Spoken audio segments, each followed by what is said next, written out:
సికింద్రాబాద్ యశోద ఆసుపత్రిలో చికిత్స పొందుతున్న ప్రశాంత్ సింగ్ను BJP MP Dharmapuri Arvind, BJP శాసనసభాపక్ష నేత ఏలేటి మహేశ్వర్ రెడ్డిలు పరామర్శించారు.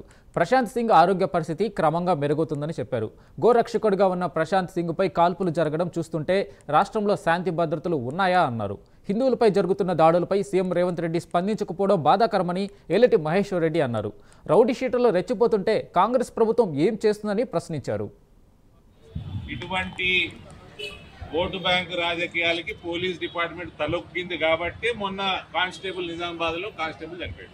వీళ్ళందరినీ కూడా కాబట్టి విచ్చలవిడితనాన్ని బంద్ చేయాలంటే పోలీసులు ఇండిపెండెంట్గా యాక్ట్ చేయాల్సిన అవసరం. వాడు మళ్ళా మన నిజామాబాద్లో వాడు పెరిగింది రషీద్, వాడు పోలీసుకు కానిస్టేబుల్ చదువుతాడు.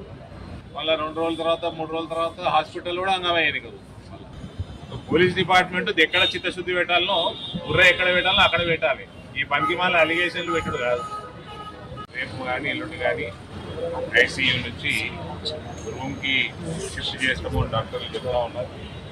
ఆ తర్వాత 2 రోజులు నడిపించి క్రియలు చేసినాక ఇంటికి కూడా పంపించేస్తాము. అంటే 4 జరిగింది. నిజామాబాద్లో ఒక కానిస్టేబుల్ హత్య చేశారు.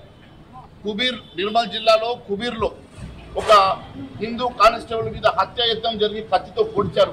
మరి కంటిన్యూస్గా మరి ఇలా బుల్లెట్ తోటి మరి ఒక హిందూ గోరక్షకుడిని కాల్చి చంపే ప్రయత్నం చేశారంటే ఇది ఒక పథకం ప్రకారం జరుగుతున్నటువంటి ఒక పథకంగా కనబడతా ఉన్నది.